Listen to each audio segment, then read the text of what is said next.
Bark if you understand. Bark if you understand. Bark if you Hello, understand. everyone. Bark if you Welcome to the understand. fourth Bark if you episode of Bark If You Understand. If you do understand, please woo with us. Welcome! Hello Hello. again. Hello, How are you, everyone. girls? I'm doing pretty good.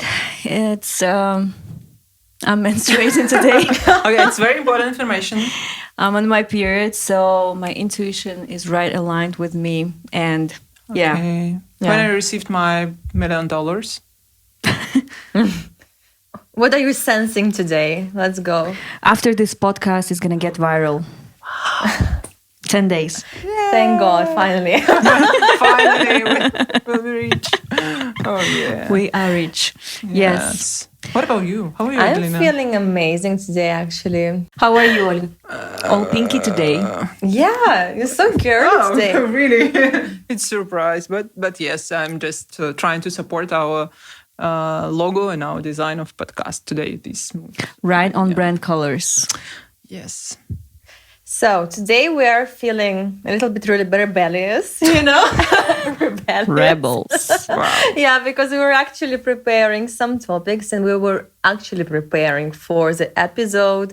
We were structuring and everything, but We don't want to speak we are about feeling it. ourselves today like Beyonce was singing and we're feeling something else. So what are we actually feeling, girls? I'm on my period today. I'm very rebellious. Yes. Next question. What time for you today? And you just should answer, I'm on a period today. Just every answer from you, it's about period. Yes, everything we talk about today is going to be related to my period. I will make sure you won't forget. Yeah. Oh my God. So, today, Today. I'm suggesting us Yeah. a topic which is kind of spicy, kind of interesting.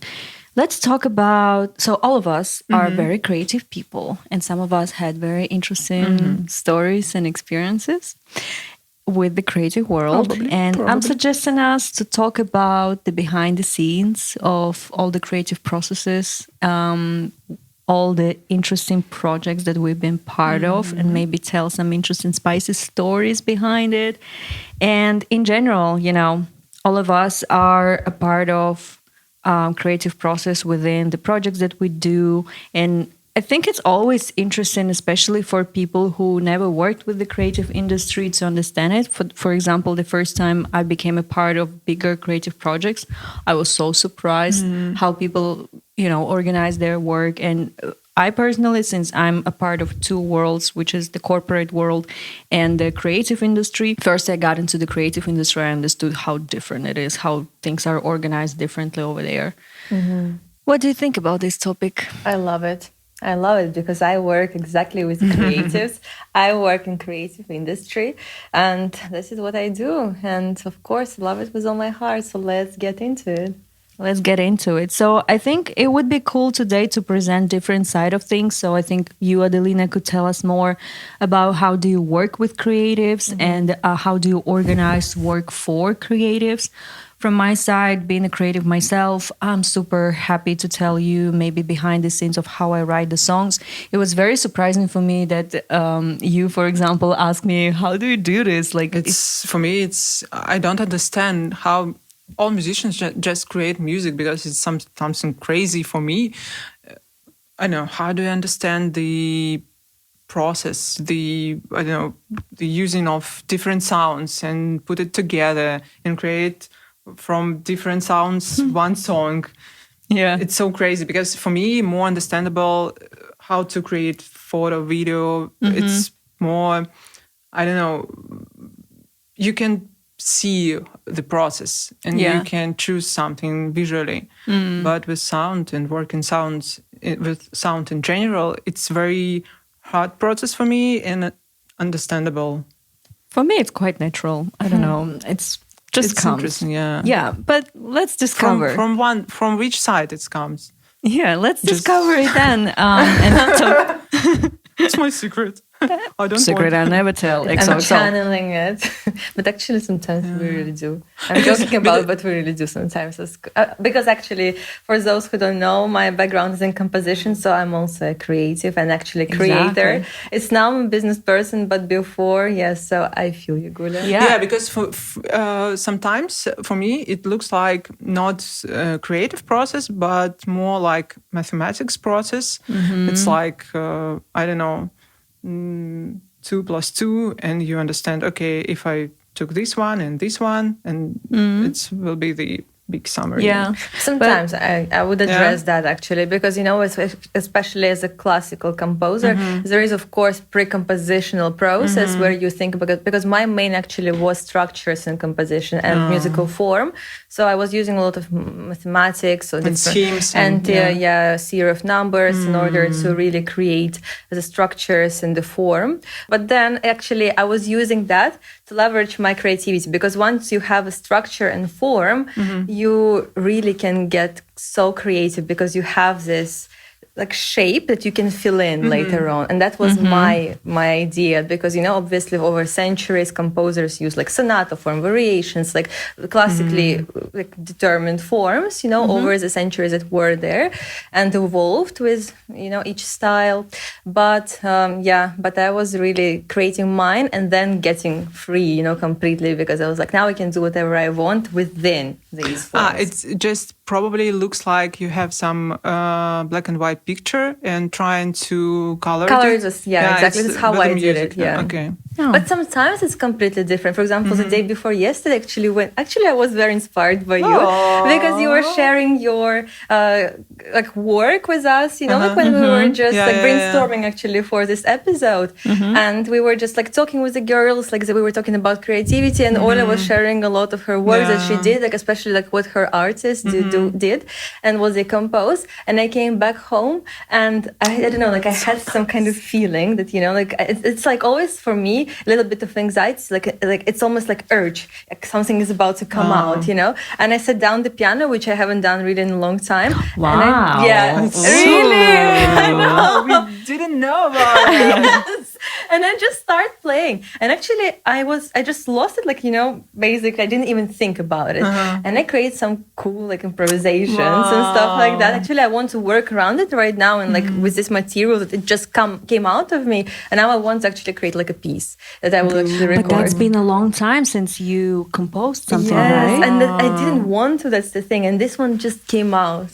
I didn't, and I was so surprised because it's not my usual style. I don't know, it's a bit jazzy, and I was like, it's really not me, but I love it. It's really cool and very like a little bit minimalist, and like very playful and not sad or something like I used to compose. Actually, like very like funky. So basically, Right. actually coming soon. If you would like to sell this music, just who can help you. Exactly. But it's interesting how you've been talking on the last episodes, how you were going through the background, through the burnout with the classic music, and now maybe you're completely revamping it and finding like a new approach to it. Maybe you're a jazz composer now or something. Maybe. And actually what I've realized as well, this is something that maybe I didn't intend to mislead because I didn't understand it myself, but now I understand it. That maybe I was a little bit feeling burnt out because I was fully focused on business side, and I didn't embrace my own creativity. Yeah. And I almost feel like it blocked my energy, and that's why I felt so down. But I genuinely feel so much better last couple of days, much more energized, much better, because I was playing again. I was just like, I don't know, like it just came back to me, and now I don't do it for the sake of like someone's approval or just because, I want to be like cool or something. I just don't think, and I just do it, and it brings me joy and brings kind of life back to me. I don't know. Yeah. I just remembered that these artists just motivate us to go to Späti and bought some kind of noodles.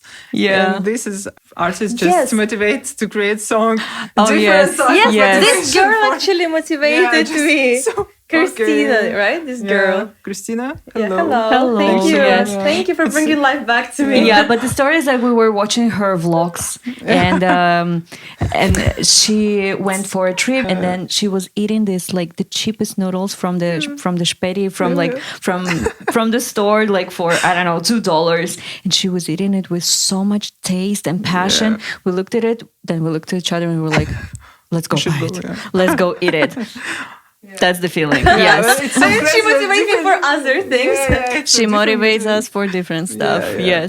Yeah, but I just realized actually that, you know, this is something so obvious, but what I really liked about that girl is that I was actually watching the videos that you were showing me, and only I had one thought. It's like, I don't know, I like, she gave off this vibe as if she's a child, but actually, you know, like a very, very free child that just enjoys, it doesn't care, you know. And I think that every creative person has to have this child inside. And sometimes when you are too much into all these processes, business stuff and everything, it's so easy to just, you know, that your adult overpowers this child and almost kills it. For me, that was the case, and maybe that's why I felt a little bit down last couple of months. But getting a bit deeper into it, do you remember how you and me had this discussion when I was telling to you how I became very protective of my inner artist? I've been reading a book about the artist journeys, and I realized that the artist inside me is actually very childish, and that's also the inner child that I have, and that I actually must be very protective of this inner child, that it has to stay so naive, it has to stay playful, and every time that I'm actually approaching it with like this military approach, like do more, create more, you can do, you know, just like challenging it, then I'm totally killing the vibe, and then I cannot actually I cannot create anymore. Because I definitely realize that I'm a person who creates when I feel the happiest, and when I feel, I mean, I write sad songs, but in general, About how happy she is. That's literally her line on Instagram, right? yeah. But I mean, like, I never write in a state that I don't have like the basics when I feel anxious or whatsoever. So I have to feel good, and then so for me, sadness and happiness are good emotions, and that means that I'm in a good state. So I would never write when I'm depressed, for example, for sure. No. So what I mean is that my child has to be relaxed in order to create, for sure. But that's the state of flow. You don't really care about anyone's opinion. You just create for fun. And that's, I think, that when the true creation, first of all, happens. And that's when also you enjoy it the most, you know? Yeah. And that's something that I think classical music industry overall tends to kill in you, because you always tend to be good according to the standards. You have to be technically equipped. You have to practice like many hours a day and everything. And it's really, especially when you're beginning and everything, it might be like when you're later already a career is going, it's much easier. But overall, this kind of military approach, because, you know, that's why maybe classical musicians are really rarely like these bohemic kind of people who are like always like smoking weed or something like this. It's a completely different vibe to other disciplines, I think, because it's more of a science that you have to like, of course, it's extremely creative. It's beautiful. I love classical music, but it's very disciplined, you know, and sometimes And there a is lot a of very frames, exactly, conservative in this role. That's why it's very difficult and actually easy to, you know, like cross this line where you already like kill your child, like you're just describing it, and really start being this strict adult, you know, to yourself. So you worked with a lot of different artists, and you work with some big names and some starting artists as well. Maybe you could tell us more about the creative process that you have encountered when you work with these artists, and how in general does it feel for you to work with creative people when it comes, because you're organizing more of the marketing side of the PR, which means that you have to be the person who keeps them accountable, right? But how does it feel like to work with creative people from the other side? Yeah, it's interesting because I just unfortunately, first of all, I cannot speak and to share with you. Probably yes, but with you, unfortunately, we no. will cut here. Tell us all the secrets. Yeah, just a lot of stories. How I work with some kind of creative people. But of course, I can share names, so like Snoop Dogg, Till Lindemann from Rammstein. Yes. Can you even imagine? And we've been friends, like already, like yeah, okay, not for that long, but we've been friends. And she only mentioned this like when, like 3 days ago, like something that. like that. She's just like, by the way, pictures on my phone, and I grew up on Rammstein. Like I don't look like, but I did. Yeah, I worked with Juliette Besson. It's a daughter of Luc Besson. Worked with Enigma, if you know. I this grew up band. on Enigma. Yeah. Yes, but unfortunately, I cannot share the stories. But it was nice, and one of the important part of my work, and not only behind the scene in general, everybody who are working with creative people, it doesn't depend, I don't know, musician, actor, or somebody else. You, first of all, should understand and feeling that it's the same person as you, first of all. It's not a star, because it is very difficult to work with a person who just, I don't know, on the step better than you, for example, or who just started to feel that you're a fan of this person. Yeah, it's very hard. And when you just have a very similar emotion with the artist, like, okay, we are on a team and we just work on the project together. I help you to have some result and you help me to have result from my side. It is the best scheme for collaboration. And it's helped me every time to do more beautiful and hard from other side project, because I just understanding and feeling that any person, Till or Snoop Dogg or Juliette, it's like you. I just speaking with the artist like I speak with you every time. It's nothing changes. But it's professionalism, right, as well? Yes, because it's very hard to see when I just, for example, when I worked on the music label and just trying to find some managers for our team to work with the celebrities and so on.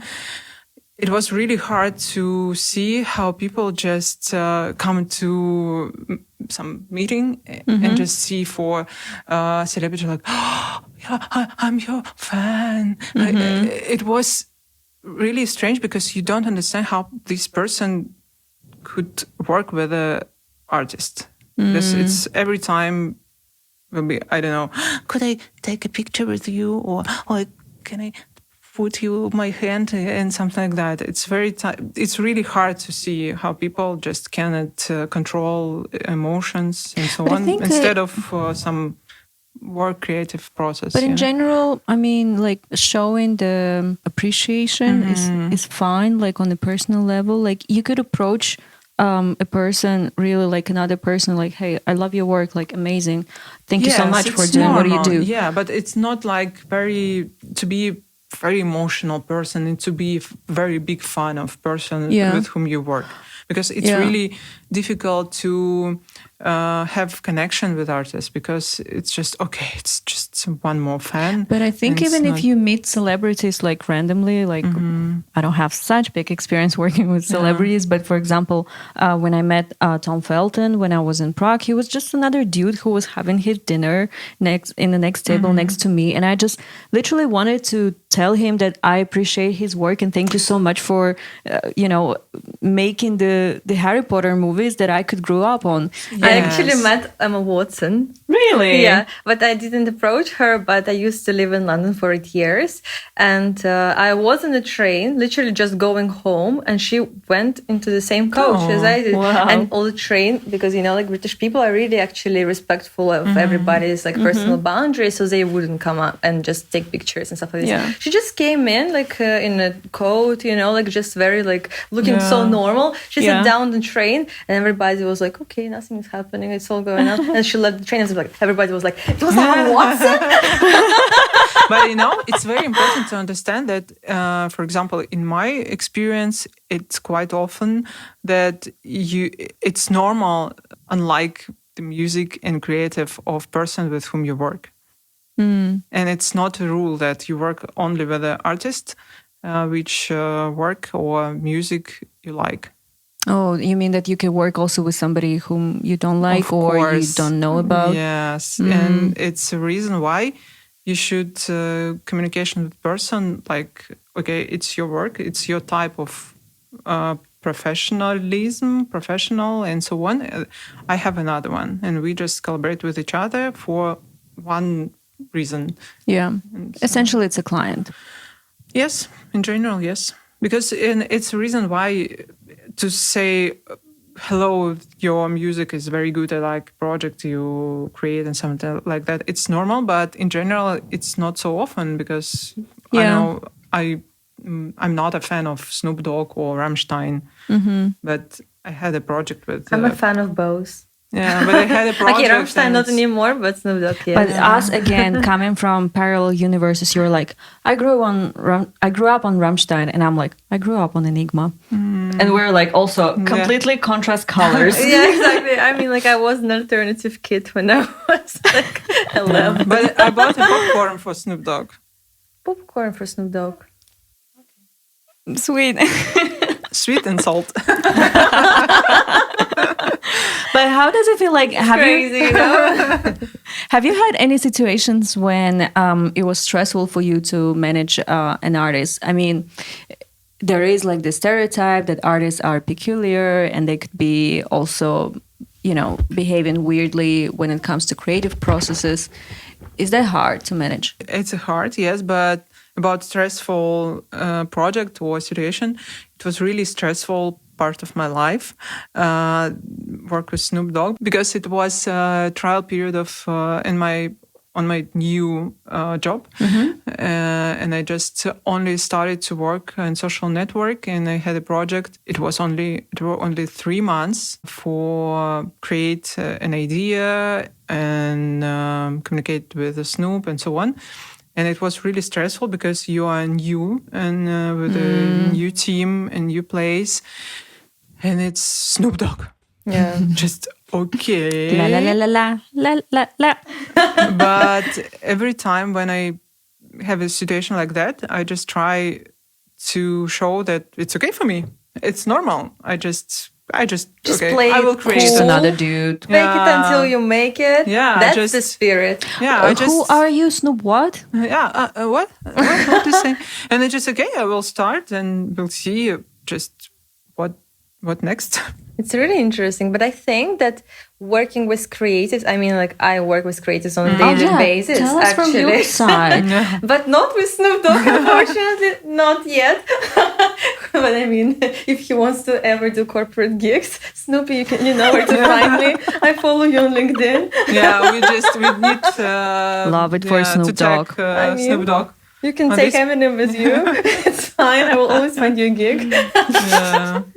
But anyway, working with creatives on any level, it's actually very challenging. Mostly, of course, I'm quite, I'm still in the beginning of my journey, but I worked mostly with very professional creatives. So I was quite lucky. But even then, sometimes they can be sassy, and it's normal because they really care about their art. They input so much resources, energy, everything, their creativity, their time, their everything that they have, basically they give into this work.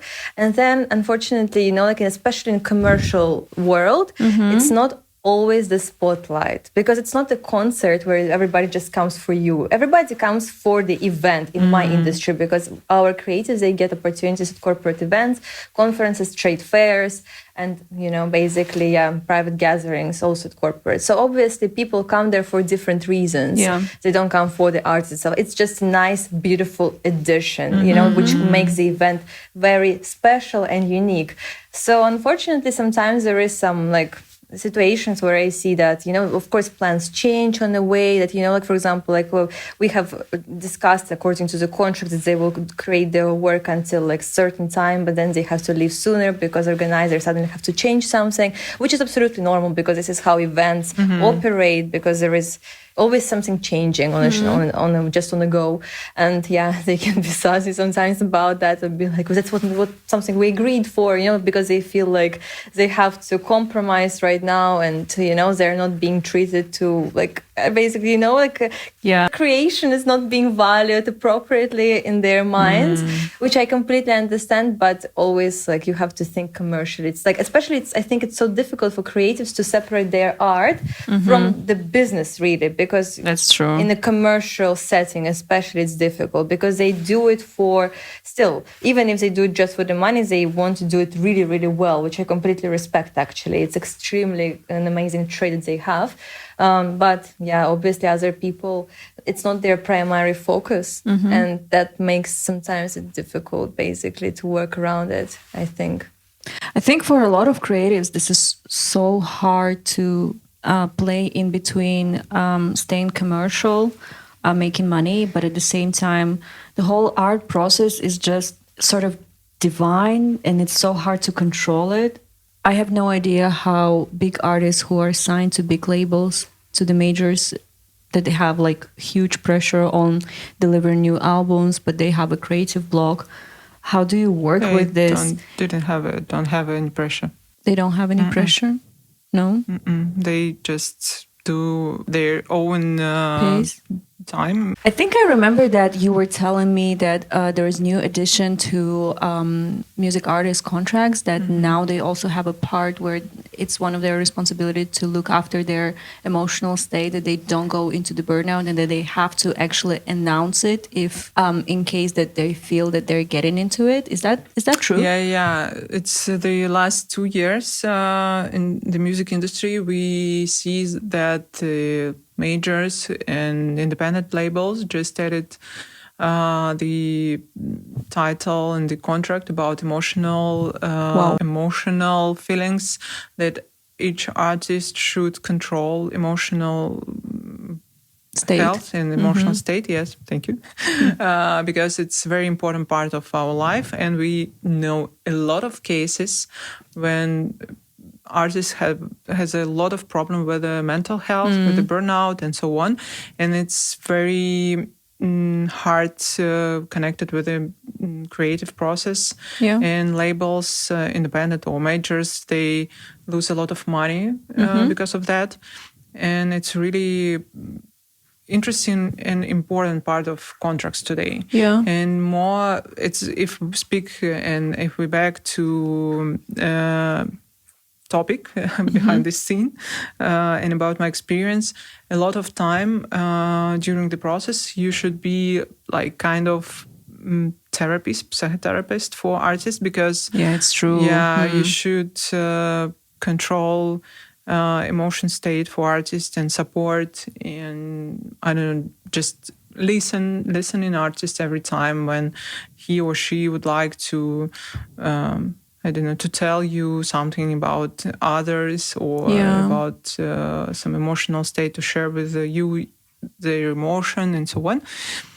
Sometimes it's hard because you're just, okay, I'm not therapist, but it's part of my life and it's part of my job. And if to be honest, when I started my first university, I just learned public relations, and we had a lot of Bark if you understand. Bark if you understand.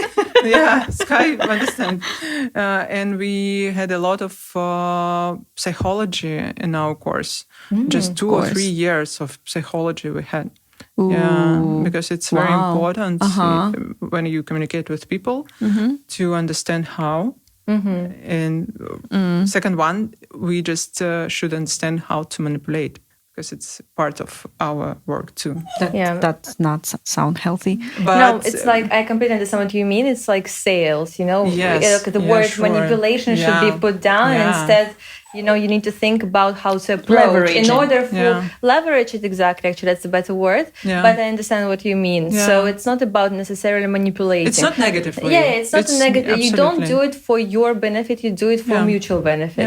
I actually completely agree with you, because I think in my practice, Actually, I've experienced it a lot because working with creatives requires you to be a therapist to some extent. And actually, even working as an entrepreneur, you know, when you are managing people overall, when you a good leader, in my opinion, has to be a little bit of a therapist because everybody operates on different motivations. Some people are motivated when you push them a little bit and they need that extra kick. Some people are motivated when you actually say that you've done a great job when you give them this positive affirmation. Some, function when they are a little bit under pressure. It's really like when you put them certain deadlines. That's what I mean by pressure. Yeah. But everybody has different motivations. And as a leader, you need to understand that anyway. But when working as creatives, you need to also understand when they're sensitive. Because actually, I've had a couple of situations when, they were like a little bit emotional. And these emotions, they were out on our clients. And then I came and I was like, no, let it out on me. Give it all to me. Because I don't care if they shout on me. What I really think I'm good at. You're like a filter between client and artist. Yes, and what I think I'm good at is that I don't take it personally. Because I'm creative myself and I genuinely understand them. That's why I think that's the strength of Surpont, because I just genuinely understand what business wants and what they require, but also the artist side, which gives all the values. So that's why we really need to be so careful and sensitive to that, and also respectful. And that's why I completely understand that they don't do it personally. Like when even I was like saying to the artist was like, oh, you can let it out on me completely, like shout at me, I don't care. And then actually he felt like he was a bit like feeling even bad about it. But then I was like, don't worry. It's a good idea because, for example, my artist knows that it's okay to call me and cry about everything and so on. Just tell me about all negative stuff and more and more. And it helps us to save project, because if my artist started to speak about negative stuff with a client, it's immediately canceled all project. Absolutely. But maybe then a better word, instead of manipulating, rather leveraging their strong sides. And that's why you have to understand the psychology as well, where you, as you say, as a leader, or as a manager, you have to know like when to do the positive reinforcement, when it's better to hear out the person. So Gula, what's your creative process? Bring us the light. Spill the beans. From the creative side. Exactly. So we have the side who manages, we have the side who understands both sides, and I'm the one who is actually the one who is on the creative side of the process. Honestly, I think I would support your thought on the way that I think artists are very sensitive people, and that's the other side that comes with this creative process. I think the more sensitive you are, more you are connected to the source and to the whole sensitivity. To the whole creativity topic. So that's why it is important for us to stay sensitive, and it is important. I think that's also the reason why a lot of artists are ended up with a lot of addictions and are experiencing mental issues, because it is hard to stay sensitive, to be able to see the world and touch the world and write about it. But actually, you are a very good example of having a healthy mental state and actually a very productive creative flow. You produce a lot of music, but you're also in therapy. So please, how do you manage that? Yeah, I have to be very conscious about this. So I know that I'm a very creative person since being like a child. I know that I'm also very like hypersensitive. I'm very emotional, and I feel I'm very empathetic, and I feel everything. But at the same time, I understand that being in a bad state, I'm not able to write. So I first try to take care of myself first, and then coming back to music. I think music is or in general, the creative process is such a, I think that's why we as artists do this, because you bring a lot of pain or you experiencing something, and then it's sort of like throwing up. You're getting it out of yourself, and then you feel so much better, and that feeling then all of a sudden exists out of you. It exists somewhere else, and you don't have to own it anymore. And then it will just flow somewhere else, and somebody else will then relate to it, but it's not you anymore. When it comes to creative process itself, when you said that you don't understand actually how people do this, I actually take it very spiritually. It's like kind of meditation, improvisation, or Yeah, maybe every artist is also very different. I, as an artist, I never write in a calculated way. I cannot do this. I don't know how to do this. Of course, I do follow this typical pop songwriting structure, but I But there wouldn't- is some technique because you produce your music yourself. That's not the creative flow itself. You need to know how the software functions, Of course. how it works. So Yeah. basically, I'm just trying to shed the light. It's also not a bohemic kind of No, approach. no. You know your stuff. Of course, you have to, on one side, you have to gain all the technical understanding of Yeah. it, especially like nowadays. I don't just sing, but even if you are singing, like you still have to take the singing lessons. You have to Absolutely. improve your craft. You have to become better and better if you play instruments as well. But whenever it comes to the songwriting itself, like the idea, what do I write about? What kind of feeling is it going to be? And then the melody itself. I don't know. It's like that's a very bohemic and kind of like out of this world experience. It just comes to me when I'm slightly bored. I think every artist has to feel bored. It's like this state that when you're like, what am I gonna do today? And then you sit by the piano and you're like, and then you feel it and you're like, oh, that's the feeling. And then I always start writing with the chords. I always try out the chords, and when I feel that the chords are somewhere here, and I'm almost like tearing up, then I feel that, oh, that's the real feeling. That's for sure. And then I start humming the melodies. I come up with the melodies. And mostly when I live my normal life, I always think about the ideas. I'm always thinking, I'm also like a big observer. So I love just looking at people, what they're feeling, and trying to come up with the concepts, and they're coming into my way. So I'm making up the stories and different kind of feelings. And then when I find the right chords and this idea just comes to me, and then blank, and then I don't know.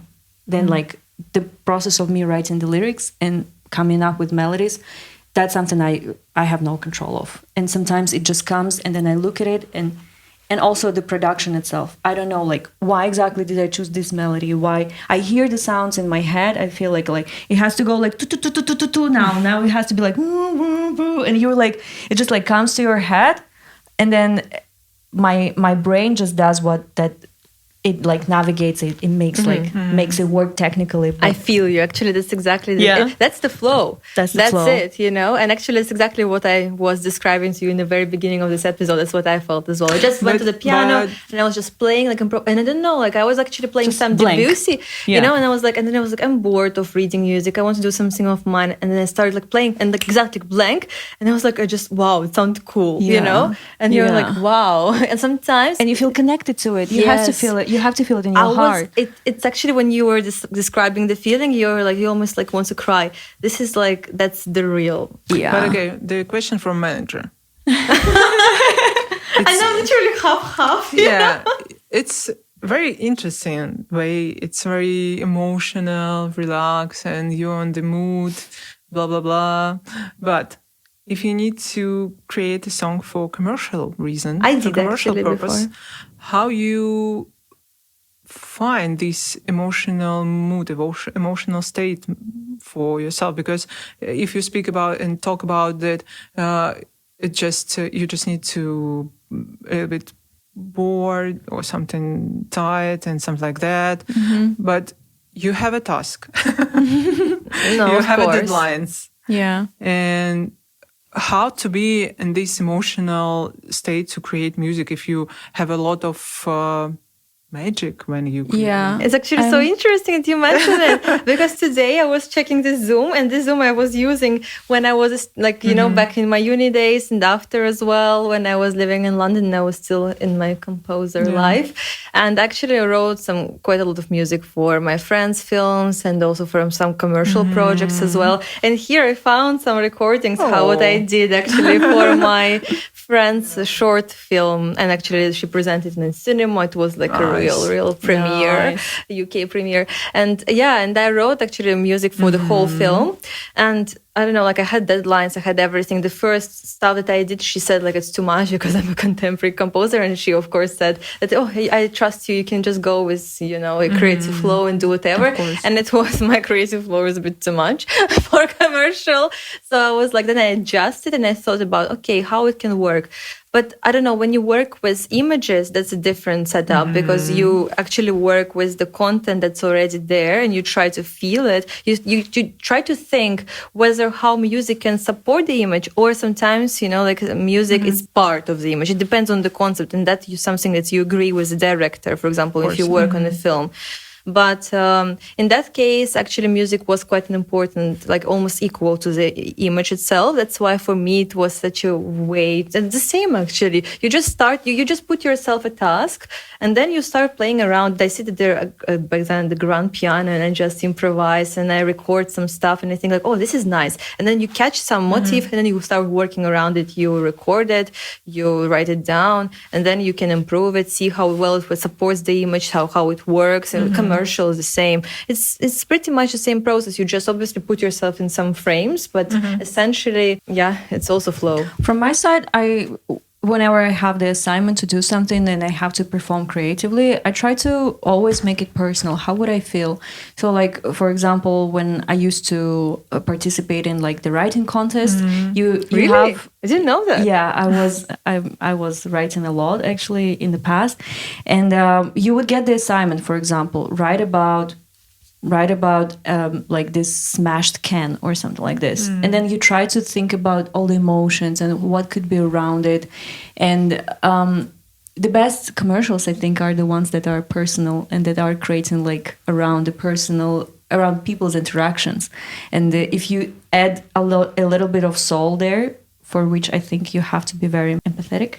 But actually it was something so interesting that you've said, that you try to focus on this can, for example, right? And I think it's all about the focus, if you focus on this commercial, like you also choose yourself what is important here, what's important to kind of deliver. And also it's kind of meditation, because in meditation you learn how to focus. And here you also focus and you embrace what's connected real exactly to that object, and this is also creativity, just another way. And there are so many disciplines in music, as well, like minimalism or like deep listening, where they listen to all the sonic art, like where they listen to the sounds just of everyday life, and they also implement them into music. So I think what you were just describing is also super interesting. And like, what contest was that?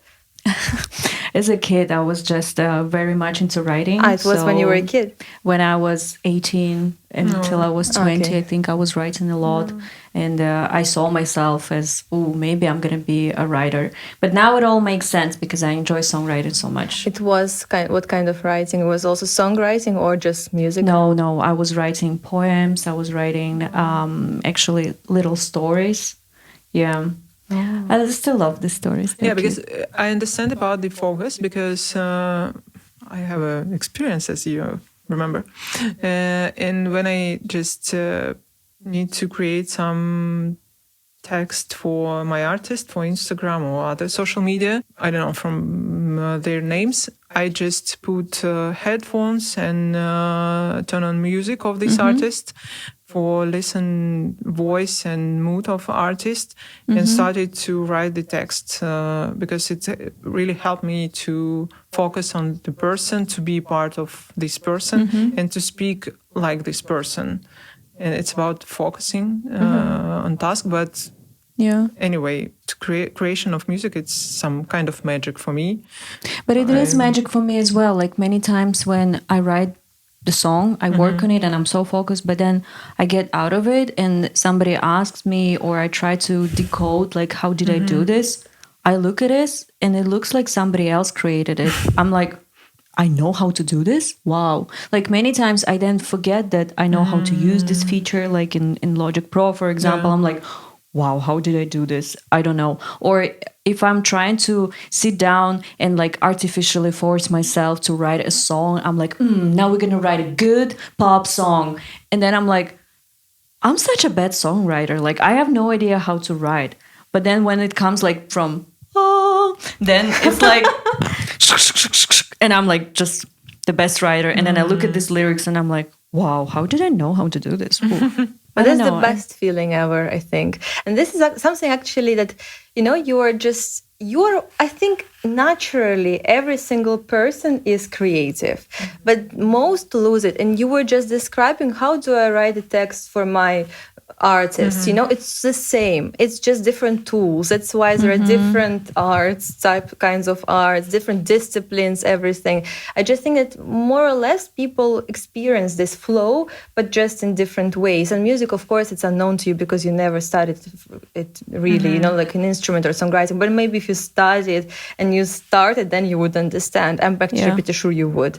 I think with creative process, I personally, that's the closest I get to the spiritual or religious world, because it feels for me like a connection to the source. And as Rick Rubin says, like any artist Bible by Rick Rubin, is that you got to be connected to the source, and the more open you are to it, the more creativity comes to you, and that it just like kind of flows. Like this muse is just coming. It came to you. You have to be grateful for it, and then you have to drop any of your priorities and you have to catch this muse. Otherwise, it will go away to somebody else. And then that's the question, who will catch this idea? But basically, the universe has this idea that somebody has to execute on. And that's just a question of how open you are to the source to catch these ideas or not. I agree. Actually, I believe in that as well. That's why so many similar projects come out and stuff like that. Exactly. Yeah, but it's also how well you execute it. It's exactly how open you are to everything, how creative you are. That's why, for example, what I really believe in is that this is our strength at Sulpont, and I believe this is something that differentiates us from competition, is the way how we really approach our work. How when clients come, this is my favorite part of work. When they describe their request, when they say, we have such a concept, we have such an event, and we want this artist and this kind of experience for our guests. This is my favorite part, when I become just super creative and I just think like, wow, we can do so many things. And when I present these ideas as well to our clients, I don't know, this is something that I live for genuinely. When I watch artists register on our platform and I listen to their music from our platform that we built and I watch to their performances, I just look at it and I think, this is something that's absolutely incredible, like it's something that almost I'm still like having a hard time to believe in, that such talented people register and actually are working with us, and we can give them space to earn great money actually, and also be super creative, deliver incredible experiences. And when I pick and choose these experiences for our clients, I think I'm also in this state of flow. I just enjoy it the most. And this is something that I'm passionate about. And this is, I think, why our clients are very happy, because I put all my heart and soul into it. So I think we discussed today all the aspects of behind the scenes of creative processes, and that it took us the whole way to the space. So hi to everyone on the earth, and thank you for watching us today. And it was your favorite podcast, Bark If You Understand, with you. Thank you so much for staying with us. Thank you so much for watching, and see you on the next episode. And don't forget, like and subscribe, ring the bell, and comments. We just need your comments. Thank you for staying with us. See you. Bye.